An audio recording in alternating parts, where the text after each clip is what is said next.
What's up, guys? Hello and welcome to another Raid Shadow Legends video. I am Mullet Reaver, and today we're going to be talking about the Demonspawn only tournament that just started for the Fire Knight.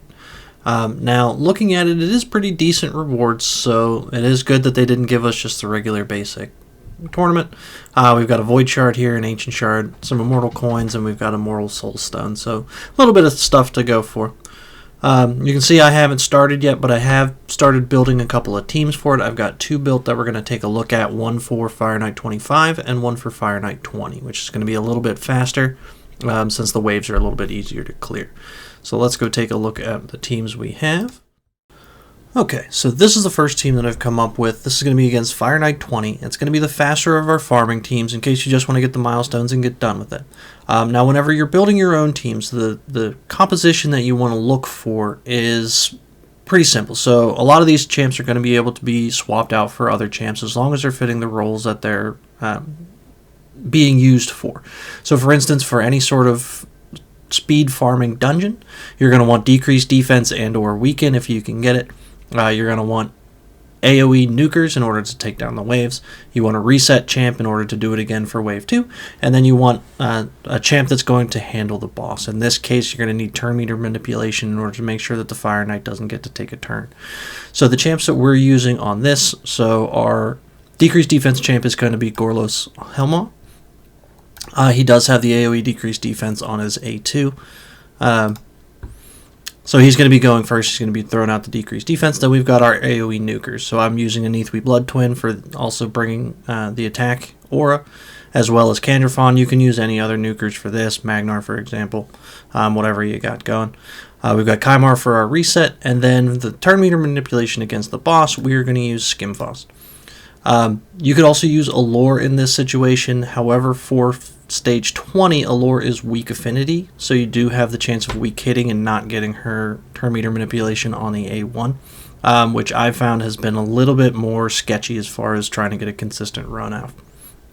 Skimfos I have built in reflex gear, so he's cycling through his skills a little bit faster, so he's not going to weak hit or anything like that, and he's been working out pretty well.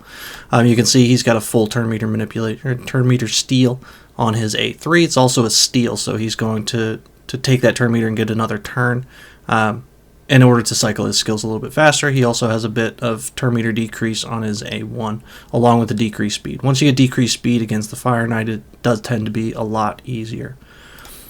So we'll go ahead and let this play. This is going to be a pretty quick run. It's usually about a minute. You'll see that we get the decreased defense out. We get some nukes against the wave, and a little bit of clearing up to do. This sometimes happens. There's wave 1 in 14 seconds. Kymar resets and we do it again.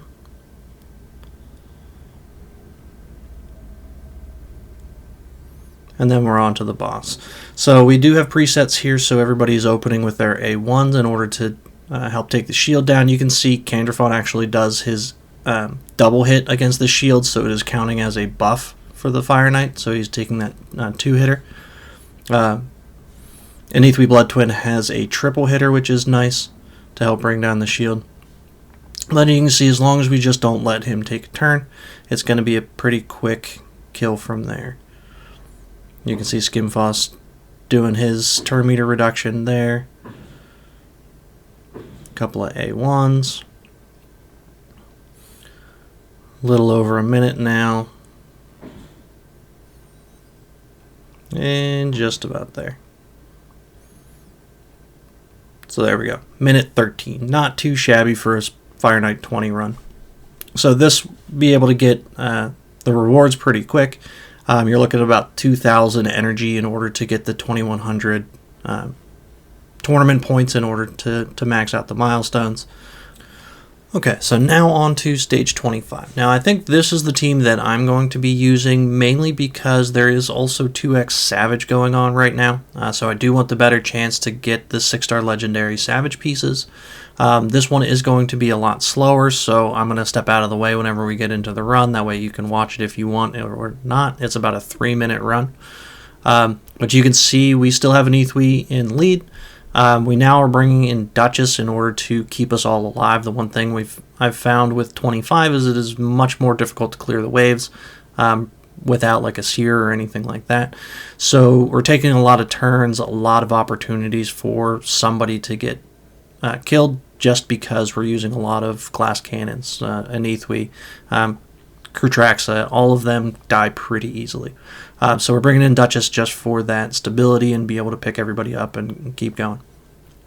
We're bringing in Krutraxa because she has a lot of multi-hitters on her skills. She also hits pretty hard whenever we get to the boss.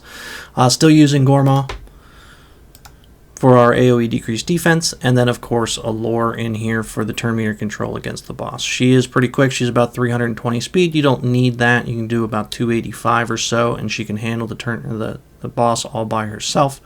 If not, you can prioritize their skills and use Evil Eye Mastery in order to help open up the shield. That usually gives her enough time in order to keep it down while we're going. So with that, we'll play the run and I'll get out of the way. If you guys like the content, please like and subscribe down below. Leave me a comment. Let me know what you guys are using if you are running these tournaments. I'll also be doing some videos for the rest of the events coming along throughout the week. So we will see you guys in the next video.